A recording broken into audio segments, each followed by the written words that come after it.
Hello everyone, this is Flammy and welcome back to another high-level video. So today I'm going to be talking about the new update 3.3. So this came out in early January if you're watching this long ago, but for me it came out about 6 hours ago. So just got off work, time to record some videos and talk about it. So the most important thing is this is the update where heroes were released. So we have a new resource, I'll pull that up here, Dark Elixir. So this comes with both storage and mines, and they call them Dark Elixir drills as you see here on the right side. This is only a high-level resource, so you can only build your storage at Town Hall 7, and you can build your first mine at Town Hall 8. You might think this is sort of unusual that this little difference exists, but it actually creates some very interesting dynamics and it's very intentional. The storage, being created at Town Hall level 7, allows you to steal Dark Elixir from enemies. But if you manage to steal enough, then you can create the heroes. So let's go over to the heroes. So the heroes are under the Army tab. There's two of them. We got the Barbarian King and the Archer Queen. Both of them are pretty expensive and pretty slow to train. Well, not train, but upgrade, I guess. And very expensive in terms of Dark Elixir.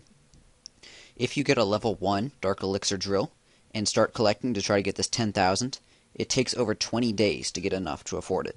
So raiding is going to be a massive component about this, and I'm very curious how this dynamic is going to work out. I expect there'll be lots of bases that will be completely focused on protecting your single Dark Elixir storage in the center, which will certainly create an interesting dynamic for protecting the other resources, as well as just how the game's going to change, especially at higher levels, because once again, this is only going to be Town Hall 7s and 8s and 9s. Other stuff, well, they released a new cannon for Town Hall level 7, and above, of course. So here's my new cannon. Just started going from 4 to 5. Yeah, it's working its way up. Half the gold is cheap, half the builder. What I don't have is the elixirs. You might have noticed the storage costs 600,000, so 0.6 million elixir to start the storage, and then we'll be able to raid from other players. Although, because it just came out earlier today, raiding is going to be sort of hard because not much has been accumulated in-game yet. Also, the storage takes a full day to complete if you don't speed it up with gems, and also the drill takes a full day to complete if you don't speed it up with gems. The drill takes a full million. Anyways, some of my thoughts on this. Let me go pull up some of the units. So I'm just going to go look at some top players, and we can see who has what units, and we just spectate them.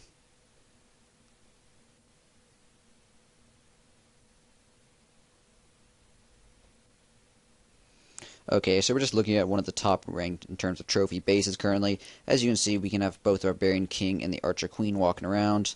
The interesting thing about these units is if they die, you do not lose a level on them. So you can see the Archer Queen here is currently 16, and the Barbarian King is the maximum currently of 30. I'm not sure if the animation on them changes. I haven't seen them enough to be sure about that. I would expect they do, just given that's pretty much how every other unit works. Barbarian Queen's got a crossbow and is a ranged unit. Barbarian King is just a melee unit, as you might expect, with that big old sword in his hand. The King also has both better health and damage. Him at level 30 is about equal to a maxed out Pika, if you are familiar with how badass they are. For both of them, they both attack any, which is pretty significant. Archer Queen has a bit better range than archers, range 5 I believe it was, where archers are range 4. It also obviously has good range damage, not as good as the Barbarian King though. Both of them, oh yeah, I'm sort of mentioning the interesting thing about their levels. They don't reset, so what happens if they die in a fight is they just are down at 0 hit points when you come back to base, and they have to sleep before you can use them at all again. So this person, considering that we are currently 6 hours out, has spent a lot of money upgrading these guys. And by lots, I'm talking about literally hundreds of dollars on gems here. I think I'll be doing another video soon, talk about the sort of dynamic of high-level players spending lots of money. Some people seem to think this is very unfair and breaks the game, and I mean, yes, I understand where you're coming from, but there's some other things at play that you need to understand. Beyond that, though, a couple other changes. As you might notice, it is no longer winter, so all the snow has disappeared. There's no longer snowflakes falling from the sky. We do still have our Christmas trees, and it has been reported these will stick around longer, so I think I'll just keep mine. I guess I'll do a follow-up on the Christmas tree video I did a while back. I did say that on Christmas, I said, hey guys, don't remove your trees. It is I mean, Supercell has said that they're going to increase the reward from them, so yeah, don't chop them down yet. Well, that never happened, so I'm pretty disappointed in that. There were forum posts where the mod said, like, or the admin said, like, by the way, guys, you might not want to chop down your tree yet, wink wink, and this was like a week before Christmas. So most people were thinking that it'd change on Christmas. It didn't. It didn't change in the weeks after Christmas. So yeah, that's sort of the state of things. I think I'll keep mine. It's sort of a neat thing, just saying like, hey, I was here playing at Christmas. So 3 or 6 months down the line, people will be like, what the hell's our Christmas tree doing here in like July? Come on, guys, like what? So we have a story to tell back then. Anyways, other stuff. Well, I think better go get raiding and get some of this elixir. I think I'll turn that into its own video. Just wanted to do a little quick update video for you guys here. And that's basically what's up with the new update. There's a couple smaller things, not that important. I'll put them in the video description if you haven't heard about them yet. Just go check it out down there. If you notice anything else that's new, oh, one last thing. You'll notice this lab is a new animation when it's researching stuff. It's sort of pretty fast glowy. I think this should be slowed down by about 5x. Yeah, final thing right there. Oh, yes, one thing. Not final thing. I take it back. Okay, so there's this interesting thing where these Teslas, you used to unlock the first one at Town Hall 7, and I'm at 8. And then you would unlock 2 more at Town Hall 8.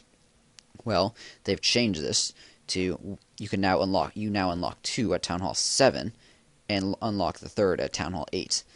This has caused some confusion because I believe somewhere in here it says that that's not actually true, so it's been confusing people. Yeah, so right there under the hidden Tesla, it says I built 3 out of 2. I believe that 3 out of 2 is just a glitch. Actually, I'm pretty sure I know exactly what causes this, so I guess I'll just explain. So when you upgrade your Town Hall level, if you just look in the game files, it says, what does this person unlock new of? And it says, like, and the way the game files are just recorded, there's a table that says you unlock 1 new mine, 1 new elixir, 1 new elixir storage, 1 new gold storage, 1 new Tesla. Well, when they went back and changed it, my game had already said, well, you've already unlocked 3 Teslas. And they said, wait, we're going to change that back to 2. But because I'm not going to upgrade to level 7 again, it's not going to add that 1 back in. So I expect they'll do a patch for this soon. It doesn't matter. There will be 3 Teslas. They just basically moved one from Town Hall 8 to Town Hall 7. So yes, there's been a bit of confusion about that online.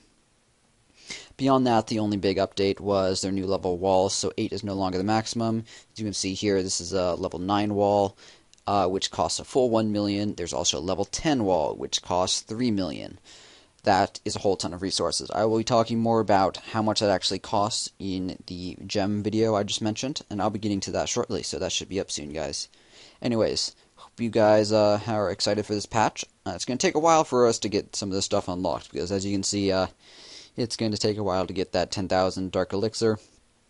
And, yeah, some other things are going to be slow upgrades. But it's going to be exciting to use these heroes in both attacks and defense. But, guys, looking forward to it. So, have a great one, guys. Thanks for watching.